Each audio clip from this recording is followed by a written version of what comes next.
ou menos assim. É um formato diferente que a gente tem feito na Casa TPM, que é bem legal, que é esse balde de perguntas aqui.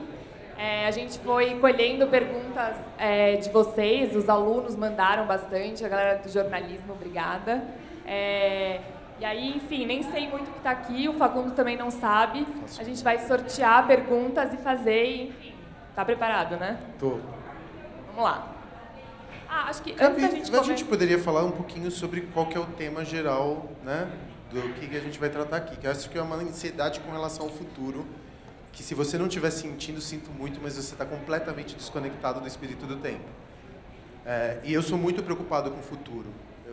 Pelo menos eu vivo, como eu vivo nos meus projetos, sempre projetando aquilo que eu vou fazer amanhã, de alguma forma eu me descolei temporalmente, assim. Eu estou sempre me preocupando, por exemplo, como que as pessoas vão...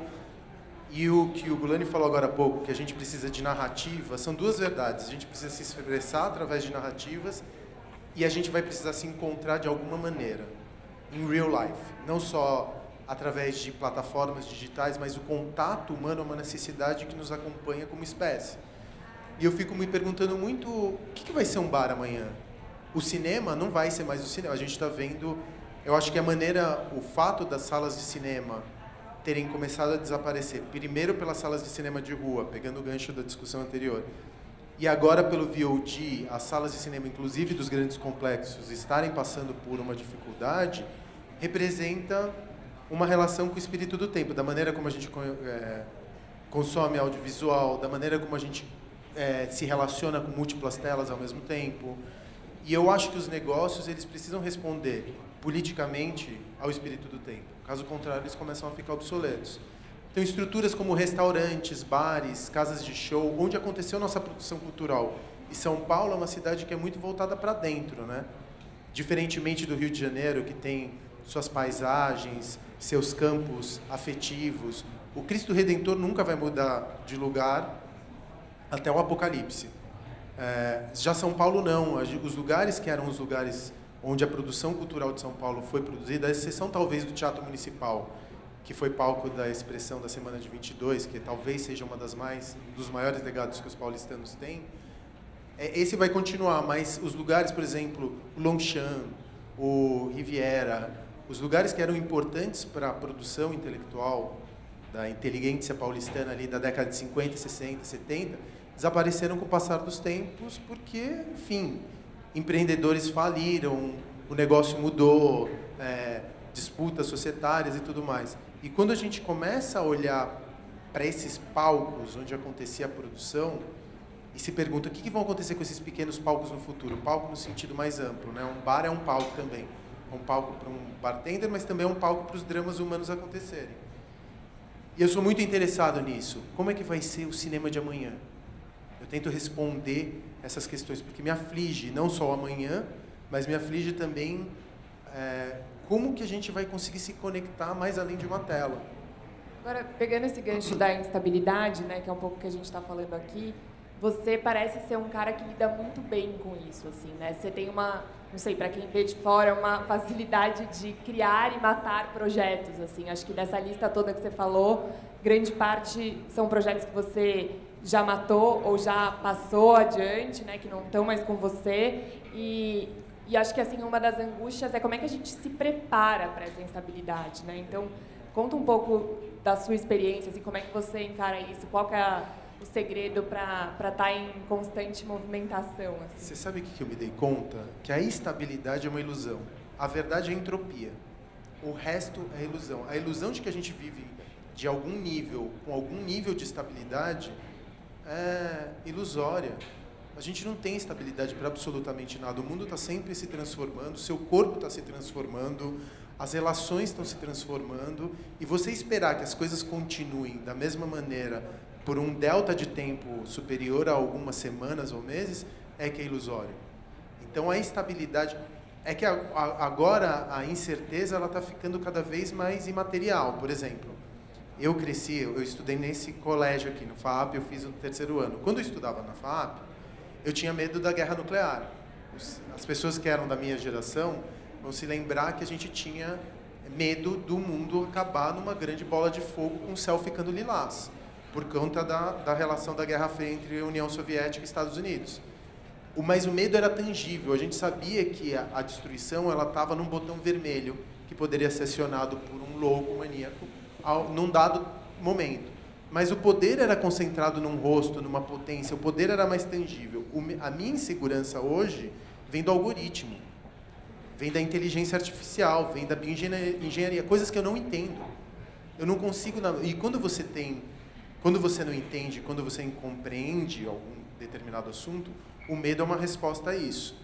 Eu tenho medo do algoritmo, eu tenho medo de como a inteligência artificial vai mudar as nossas relações. Eu tenho... as incertezas agora, elas são completamente materiais.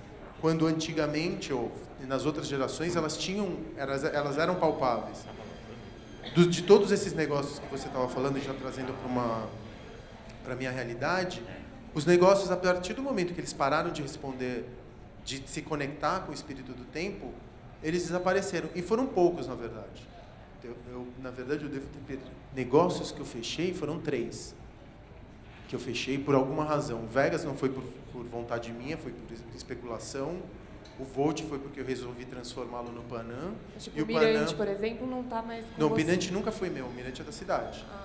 Eu sou só um articulador para que o Mirante exista. Mas o Mirante é do município, é teu, é de todo mundo que está aqui. O Mirante nunca foi meu. Eu sempre fui um veículo, eu fui o primeiro veículo, o primeiro vaso para o Mirante voltar a existir.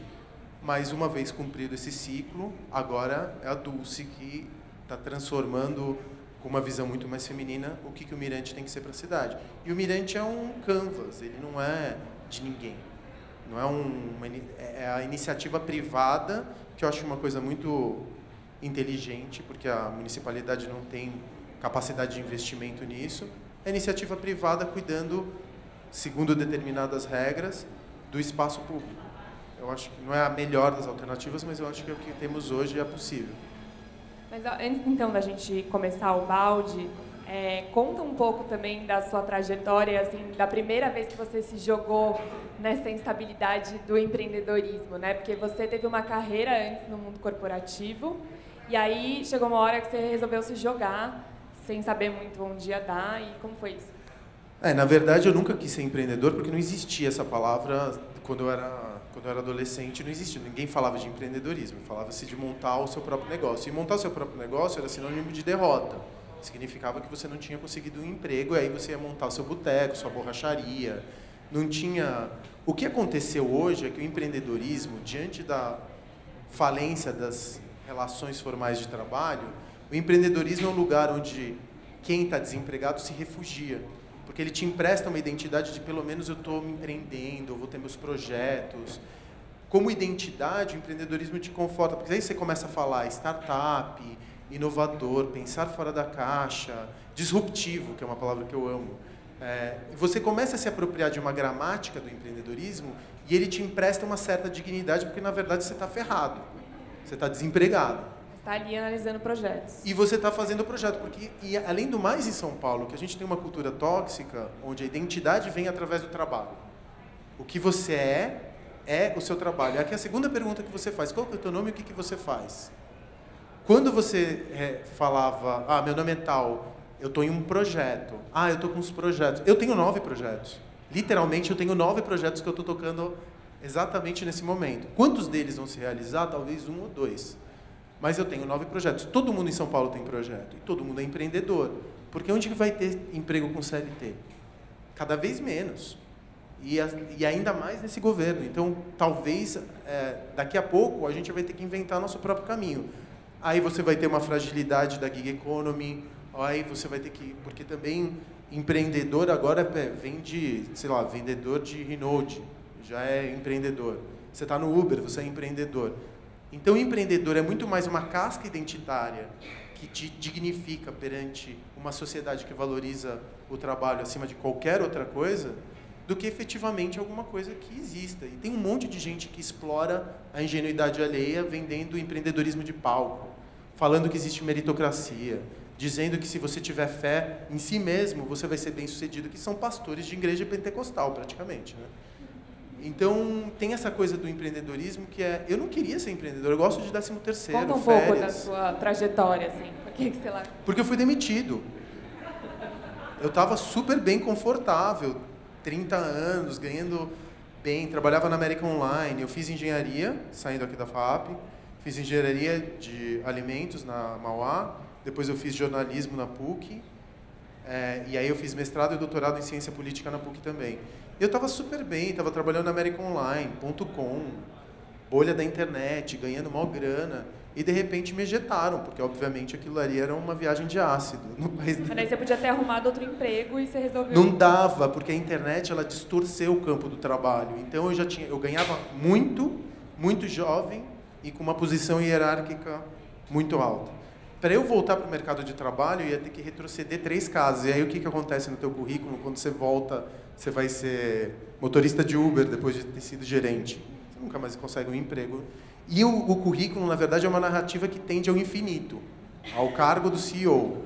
Se você volta para trás, a gerente do RH vai falar, tem um lapso aqui de 2 anos no teu currículo, o que aconteceu? Me conta a tua história. E aí, para tampar esse lapso, eu falei, eu vou montar o meu próprio negócio, porque montando o meu próprio negócio, a recrutadora de RH vai me achar super corajoso. E aí ela vai, no próximo emprego, porque nenhum negócio dá certo nesse país, eles vão ver, não, mas pelo menos ele fez o seu próprio caminho. E aí aconteceu o Vegas. E aí aconteceram 15 negócios depois desse. Ser demitido foi a melhor coisa que aconteceu na minha vida. Porque eu, particularmente hoje, eu não suporto a corporação. Eu aprendi muito com ela, mas eu não a suporto. É muita energia gasta em aparência, em mentira, em política. Se foca pouco no problema, ou no cliente final, ou no serviço. Bom, a visão das corporações que eu tive até hoje. E, no final das contas, foi isso. Se eu não tivesse sido demitido, provavelmente eu era diretor de alguma incorporação nesse exato momento. Andando engravatado. Eu já tive que usar gravata. Pior que eu já tive que usar. E o pior é que quando você perde o condicionamento, é difícil voltar. Bom, vamos começar então o balde, senão a gente vai ficar aqui falando e não vamos fazer a pergunta de vocês. Vamos lá. Sua primeira casa noturna, o Vegas, foi em parte responsável por mudar o modo como as pessoas viam e viviam a Rua Augusta. O que a experiência de gerenciar esse clube por 7 anos mudou em você? Transformou minha vida. Eu sou muito grato a isso tudo que aconteceu. Não foi nada intencional. Eu era, na verdade, um moleque que estava tentando... Eu nunca bebi álcool, nunca gostei de noite, nunca tinha qualquer tipo de relação com noite. Eu sempre fui muito diurno. E foi, na verdade, uma tentativa de desespero, assim, porque eu já tinha entrado num primeiro negócio com a Rita Weiner, que é uma artista plástica super conhecida hoje, e ela tinha uma marca de moda chamada Teodora. Aí não deu certo, perdi o meu FGTS, perdi 60% aí, e o restinho que sobrou eu coloquei no Vegas. Mas quando eu abri o Vegas não tinha nem som, nem luz e nem ar-condicionado. Não era uma boate, né? Tipo, era uma garagem que a gente tinha pintado. Mas ali foi a primeira vez que eu tive controle sobre alguma coisa, porque até então, quando você está numa corporação, você não tem controle de absolutamente nada, a não ser das aparências do fazer. É engraçado você falar isso, né? Porque parece o contrário, assim, que numa corporação você tem ali pelo menos a estradinha trilhada, né, do que você tem que fazer para ser considerado um bom profissional e chegar no próximo degrau e depois, tem um certo controle. E no empreendedorismo, sei lá, para mim é tipo lidar com coisas que você talvez não possa controlar, né? Falta de dinheiro, coisa que quebra e, sei lá. Exatamente, é isso que você consegue controlar. A corporação é uma corte do Luís XV, sei lá, no século XVI. É tudo muito aparência, é tudo muito título, é tudo muita energia que você gasta para uma pessoa não puxar teu tapete, ou para você puxar o tapete daquela pessoa, ou que fulano disse para cicrano. É muita energia despendida na manutenção da estrutura e da aparência do fazer. Enquanto que você é empreendedor, você tem que se transformar num cara responsável, numa mulher responsável por cada ato. Você sabe que cada ato que você faz vai ter uma consequência. E essa consequência pode ser a tua quebra. E a quebra, especialmente para o empreendedor brasileiro, representa a tua saúde mental que vai para o saco, representa que você tem que lidar com isso por anos e anos e anos, porque os bancos não esquecem. Representa o fato de você ter que andar com dinheiro vivo, porque você não tem mais direito a ter cartão de crédito. Representa você estragar todas as suas relações interpessoais, porque empreendedor aqui nesse país não tem dinheiro de banco, ou BNDES. Quem tem isso é mega empresário. Quando o empreendedor vai montar seu salão de cabeleireiro ou seu boteco, ele vai pegar dinheiro com o familiar. Aí na próxima, aí ele não está preparado para isso, porque a gente tem uma cultura e uma educação que te ensina a obedecer, não que te ensina a ser uma livre pensadora, um livre pensador. A nossa educação é inteira voltada para o utilitarismo do emprego. Ah, você vai estudar para ser isso. E isso já é completamente obsoleto, porque a gente nem sabe o que vai ser o médico amanhã. Médico, advogado, engenheiro, que são os grandes troncos de profissões, né? Vão ser todos substituídos por inteligência artificial, já estão sendo. O enfermeiro, que tem contato com outros humanos e que precisa ter relação... Os médicos, que eram humanistas na geração dos 50, na geração da década de 50, 60 até o começo dos anos 70, viraram empresários, empreendedores. Hoje todo médico quer fazer o quê? Cirurgia estética. Não quer fazer cirurgia plástica, porque viraram empresas, corporações, com redes sociais. Enfim, a mesma coisa com os advogados. Então, eu me perdi. Tinha aquela... Até eu não lembro mais a pergunta. Vamos para a próxima, vai. Tinha uma coisa da Augusta, agora eu esqueci. Não, então, tá, só para acabar. A história da Augusta. E aí, montei aquele negócio, não tinha a menor noção do que eu estava fazendo, mas eu sabia que cada decisão era matar ou morrer. E você viver com fome, no limite da tua energia, sem saber o dia de amanhã, lutando pela tua sobrevivência dia a dia, isso é uma experiência existencial que poucos passaram, mas que é muito transformadora. A fome é super importante. E numa cultura como a nossa, a gente não está acostumado à ideia de fome metaforicamente falando. A gente não está acostumado com a escassez. A gente está vivendo um tempo de absoluta abundância, excesso, hipertrofia, mais, melhor, mais rápido. Quando você passa... Por isso que eu respeito muito pessoas que não têm o privilégio que eu tenho. Porque essas pessoas, elas constroem uma resiliência, são feitas de bambu, que nós, da elite, nunca teremos. Então, e eu, de alguma maneira, já tive perto disso. Nunca cheguei... Eu sempre tive uma estrutura familiar, apesar de não vir de uma família abastada, mas eu sabia que o fato de eu ter quase... Sabe aquele limite em que você atrasou 3 aluguéis, chegou a notificação do despejo, você tem R$100 para comer na semana e você não pode ir para o supermercado porque essa situação específica que eu passei recentemente. Que vida de empreendedor também não recentemente? Existe. Recentemente, ano passado. Mesmo. Eu tenho cara de ser tio Patinhas, né? Com 20 negócios. Nossa, o cara arcos bombando. O cara deve estar nadando na grana, não? Nossa, super pensei. Não? Eu também queria, gata. Se eu tivesse com essa situação, talvez nem estivesse trabalhando tanto. Mas é isso, é a austeridade, saber que quando a gente fala de estabilidade, ela não existe. Voltando para o nosso assunto. Ela é uma mentira. Hoje você vive sempre com medo do amanhã. Ou porque você vai perder o teu sucesso. Por exemplo, eu tenho o Arcos agora, que é um bar que eu montei embaixo do Teatro Municipal, talvez é o meu segundo empreendimento mais bem-sucedido, depois do Vegas. Nunca consegui ir, porque é sempre cheio. Mas é muito bem-sucedido. É um produto que eu demorei 15 anos para montar. Se eu tivesse montado há 5 anos ou há 10 anos, ele não seria o produto que é hoje. Eu tenho medo de perder o furor, entendeu? Eu não consigo aproveitar o sucesso porque eu tenho medo de perdê-lo. Ou eu tenho medo do fracasso. Eu tenho ansiedade porque vai acabar. Mas você acha que é justamente essa ansiedade que te dá tesão, assim, que te faz gostar do que você faz, assim, viver nessa corda bamba de alguma forma te alimenta, te mantém vivo e, sabe? Isso é muito legal quando você tem 20, 30 anos, né? Quando você tem 40, já começa a ficar um pouco cansativo. Porque a estabilidade é um lugar onde você vai se confortar. Pô, eu tenho uma filha de 7 anos, eu não tenho mais direito a ser vida louca. Quando eu tinha 20 anos, 30 anos, ser vida louca, legal. Agora eu tenho uma filha de 7. Eu tenho que olhar para ela e falar, será que você vai herdar minhas dívidas? Será que você vai herdar as consequências das minhas loucuras? Será que você vai herdar o fato de eu ter sido um cara completamente inconsequente, não ter não ter pensado em dinheiro, não ter acumulado nenhuma fortuna, não ter acumulado sequer um apartamento para você viver? E será que você precisa desse apartamento ou você tem que conseguir as coisas? Eu tenho que te dar a melhor educação possível e que você vá conquistar suas próprias coisas.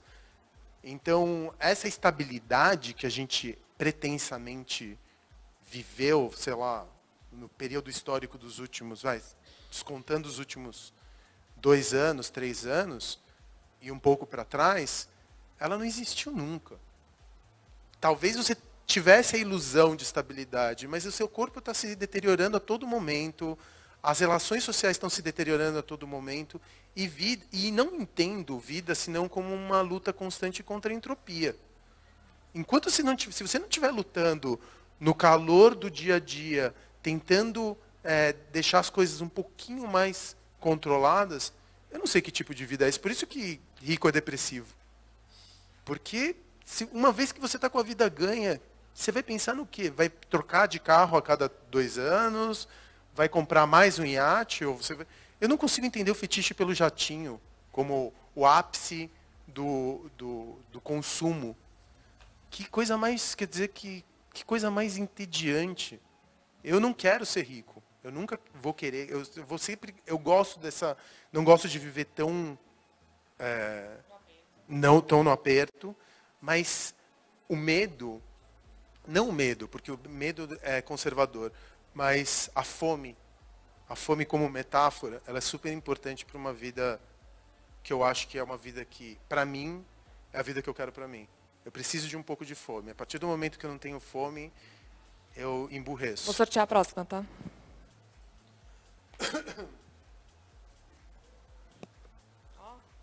Li que você foi professor e que tem vontade de voltar a ser quando parar de empreender. Ainda tem? O que daria na sua primeira aula? Eu fui professor, mas eu nunca fui professor de universidade. Eu fui professor, quando eu fazia mestrado na ciência política da PUC, a gente invadia as salas de aula aos sábados. Aí a PUC tem essa coisa da militância, né, que é uma coisa super importante na identidade da universidade. E a gente abria salas de aula à força para os alunos, construía apostilas, pedia ali apoio para o CA. Então, o aluno que viesse da perifa e trouxesse 1000 folhas de sulfite, a gente imprimia as apostilas e os alunos das sociais, da engenharia, davam aulas para alunos da quebrada que iam estudar e iam fazer cursinho. E eu dava aula de física e de redação ao mesmo tempo, quando eu estava lá. E foi uma das experiências mais transformadoras. Um professor, eu acho que é a profissão mais urgente que a gente precisa nesse país hoje. A profissão de professor é meu sonho. Porque se você tem alguma pretensão de tocar a vida de alguém, é sendo professor. Não é sendo artista, não é sendo jornalista, ou é escritor ou é professor. E o escritor normalmente é um tipo de professor. O escritor e o professor, eles compartilham de algo em comum. E aí, o que você daria na sua primeira aula? Eu não acho que o professor ele tem que dar nada. Ele tem que receber, ele tem que ensinar a pensar. Eu não sei se o professor ele tem que, é isso que eu tenho que te dar. Ele tem que estimular a fluidez do conhecimento, da troca, de fazer as pessoas pensarem por conta própria, de discutir, de ouvir, de entender, de ter empatia, não de impor por autoridade um tipo de conhecimento, um tipo de saber. É porque hoje em dia você pode se deparar com um aluno que sabe muito mais do que você sobre aquele tema, né? Porque já estudou, enfim, na internet, já... O aluno nunca mais vai saber do que um professor. Mas, tipo, tem uma... um conhecimento específico, sim. Eu entrevistei uma professora que foi dar uma aula de geografia sobre um assunto específico, pegou lá um menino de, 12 anos de idade que já sabia, sabia mais coisas que ela. Ele tinha lido tudo sobre aquele assunto. Tudo. E aí você precisa aprender a lidar com essa nova relação, né? Que não é mais tão de cima para baixo e é muito mais de construir, como você estava falando, junto. Assim. E eu acho que é isso aí. Eu tenho uma coisa que eu sou muito grato por acidentes da vida. Eu fiz humanas, biológicas e exatas.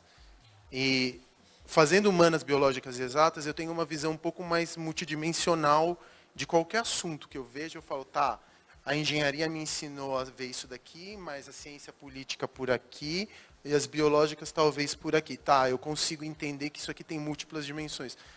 Mas é só porque eu tive a sorte de estudar, dentro da minha carreira acadêmica, os 3 grandes campos de saber. E a gente instrumentaliza, a gente faz a pessoa decorar, a gente vai falar, ó, teu saber tem que ser esse, a gente ultra especializa. Quer saber de uma coisa? Num campo de inteligência artificial, outra especialidade vai estar completamente obsoleta. Uma inteligência artificial ela vai ser sempre melhor do que nós. Por rede neural, por capacidade de exaustão de análise de dados, o saber. E aí isso me causa uma ansiedade maior ainda. A gente sabe qual que é o momento histórico que a gente está vivendo nesse país. A gente tem a esperança de conseguir sair desse momento histórico e das trevas, pelo menos na minha interpretação, pela educação e pela cultura. Ao mesmo tempo, porque a gente tem o exemplo da Coreia. Ah, não, porque a Coreia saiu pela educação, talvez seja essa saída. Sim, mas que educação é essa? Educação pela educação? O saber a educação instrumentalizada, a educação colocada para transformar esses humanos em instrumentos do capital, em engrenagens do capital, não vai ser por aí. Já outros países estão 20 ou 30 anos na frente. A gente tem que ensinar humanos a serem cada vez mais humanos, e compartilharem as dores, e terem empatia, e se colocarem no lugar dos outros, e conseguirem articular múltiplas frentes de saber, porque se eu entrar na internet hoje, eu monto uma bomba nuclear, se eu quiser. Eu tenho saber suficiente para eu conseguir restaurar uma moto com vídeo de YouTube. E eu não sou mecânico. Então, o conhecimento específico, ele já é uma commodity.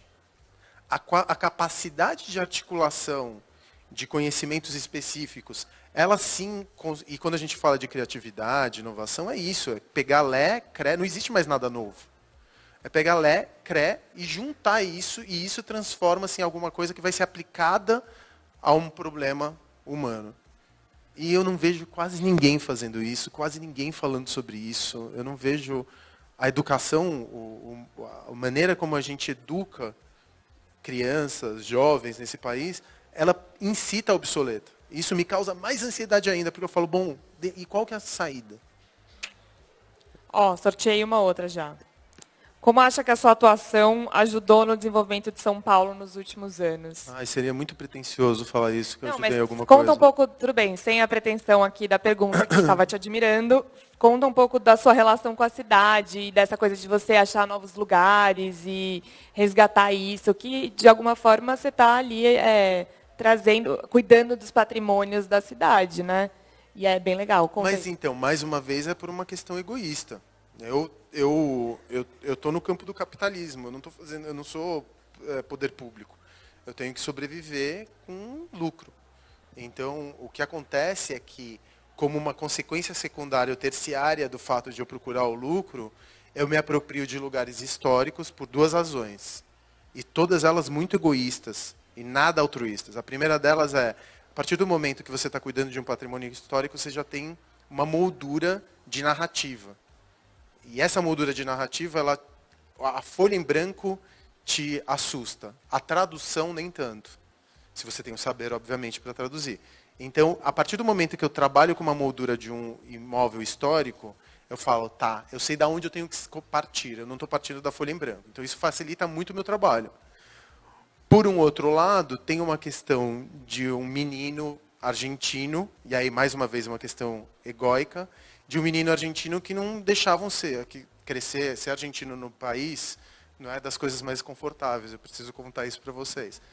Especialmente crescendo na década de 80, que foi o auge. E é engraçado que você começa a entender por que o brasileiro ele foi induzido a odiar o argentino por conta dos militares, porque os argentinos eles não gostam dos chilenos. Tem disputa territorial entre Argentina e Chile.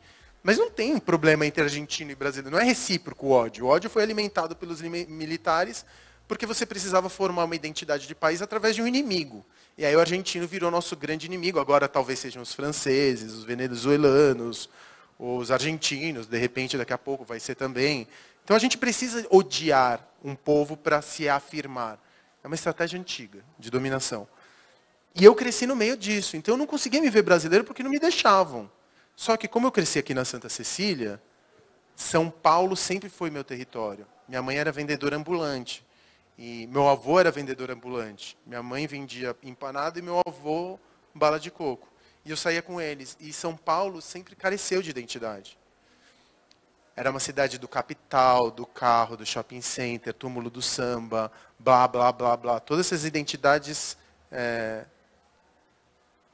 nocivas, identidades que não eram agregadoras. E aí eu comecei a me perguntar, cara, o que é ser paulistano? Eu não sou argentino, mas o que é paulistano? É paulistano é quem vem da Moca? A gente tem identidade de bairro. Quem vive na Moca é separatista.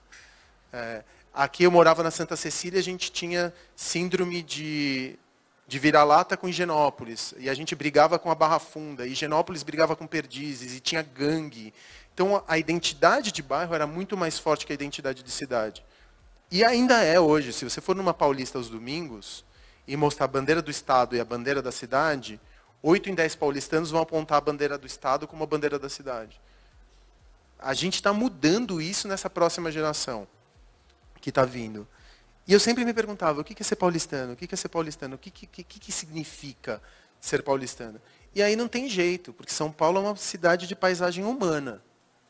E os humanos se encontram em lugares. Então foi no Riviera, no Mirante, no Cine Joia, no Cine Ipiranga. Em todos esses lugares que eu abri, que a identidade como paulistano se formou. E aí começou a ser, o que tem de mais legal em São Paulo são os humanos que essa cidade. Aqui tem os humanos mais incríveis do país. Quem chega em São Paulo é sobrevivente, quem chega aqui está com fome, quem chega aqui é porque a sexualidade o expeliu da sua própria cidade, ou a sua ganância o expeliu da sua própria cidade, ou o cérebro de uma cidade pequena, ou a maneira de pensar de uma cidade pequena fez com que ele saísse. Quem chegou em São Paulo, os paulistanos, na minha geração, era, tipo, você entrava numa roda, 80% não vinha de São Paulo. Quem chega em São Paulo com a mão para frente, uma mão na frente, outra atrás, para viver nessa cidade, tem uma casca de crocodilo. Não é qualquer um. São os humanos mais legais. E São Paulo é feito de humanos. A nossa paisagem não é natural, a nossa paisagem é humana. A paisagem é humana. E humanos se reúnem em bar, em cinema, em casa de show, em teatro. É o que tem de mais legal para fazer em São Paulo. Aí nessa questão, nessa pergunta de tentar achar o que era ser paulistano, eu fui encontrando esses lugares. E esses lugares eu fui redimensionando para o presente, mais uma vez para ter lucro. Porque eu não sou altruísta, não sou poder público, não sou mecenas, eu sou paladino da cidade. Eu estou em função do capital. Eu vivo Mas no foi capital. legal, né? Que bom que você não foi arrumar lucro de outro jeito. Eu vou sortear mais uma, porque a gente tem pouco tempo e eu queria fazer mais perguntas. Não, vou mandar essa primeira. Você é viciado em criar novos negócios? Você acha que tem uma certa compulsão, assim? Infelizmente, eu acho que eu sou, e eu sou por vaidade. É um erro que eu cometi ao longo dos anos. Meu maior... Estou me sentindo meio sou analista aqui, assim. Eu vou chorar no teu ombro. Me abraça, por favor. Acho que é por vaidade, coisa de dentro. Mas é mesmo. Eu nunca consegui tirar muito dinheiro dos meus negócios, por incrível que pareça, mas eu tirava a recompensa pessoal. Sabe qual é a coisa mais legal de você montar um negócio? Que as pessoas não entendem isso. O Vegas, por exemplo, que foi o meu primeiro. Eu conheço os 12 bebês que saíram... 12. Eu sei o nome de 12 bebês que nasceram por causa de pais que se encontraram no Vegas. Ou que tiveram uma noite só, ou que dali criaram um relacionamento. O veículo de alguma coisa que eu criei permitiu o encontro de pessoas que dali formaram novos humanos. Isso é muito da hora. Não tem dinheiro que compre. Também foi veículo de morte. Teve gente que foi para lá, encheu a cara, porrou o carro e morreu. Então você lida com vida e morte na questão mais bruta. E eu acredito muito nisso. Um negócio pode ser um veículo para você se expressar. O que todo mundo espera quando se expressa? O que todo mundo quer quando vai produzir um quadro, faz uma música, faz um filme? Não é viver, não é transcender a morte? Não é essa questão que está dentro de qualquer artista? Eu quero sobreviver à minha vulnerabilidade, à minha fragilidade. Eu quero existir dentro de outras pessoas. Quando você monta um palco e vida e morte acontecem nesse palco, é uma forma de você construir legado. É vaidade? É vaidade, mas tudo é vaidade. Tudo que você faz vem do próprio ego, vem do próprio eu. Você reflete o seu eu o tempo inteiro. E nesse afã de ter o rush, de montar mais um, e é meio caça-níqueis mesmo. Eu bati um, deu muito dinheiro. Aí eu bati mais dois, então eu vou reapostar. E eu sempre brinquei de pirâmide, que eu nunca tive investidor de fora.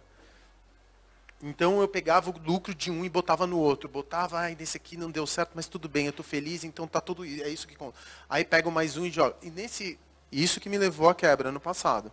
Montei 4 no mesmo ano. Se você vai montar 4 negócios, teve negócio que eu fui 2 vezes. Eu abri e eu fui 2 vezes. O próprio Arcos eu abri, e se eu fui mais de 10, foi muito. Abriu já faz 1 ano. Mais de 20, vai. Porque o Arcos eu fui muito no começo. Mas se fica viciado no rush de ter sucesso, de ser reconhecido, de... nem dinheiro mas é ser visto como bem-sucedido, de você ter lugar de fala, de eu estar sentado aqui conversando contigo. E isso, no final das contas, acaba te machucando. E aí você se machuca e a dor te ensina que talvez você precise de uma outra razão para fazer as coisas. Boa. Obrigada, Facundo. A gente está super com o tempo estourado. Estou aqui vendo as plaquinhas. Eu estou de palestrinha aqui. Já deu. A gente vai começar o show da Thier agora. Mas muito obrigada pela presença. Espero que dê para... Obrigado, gente.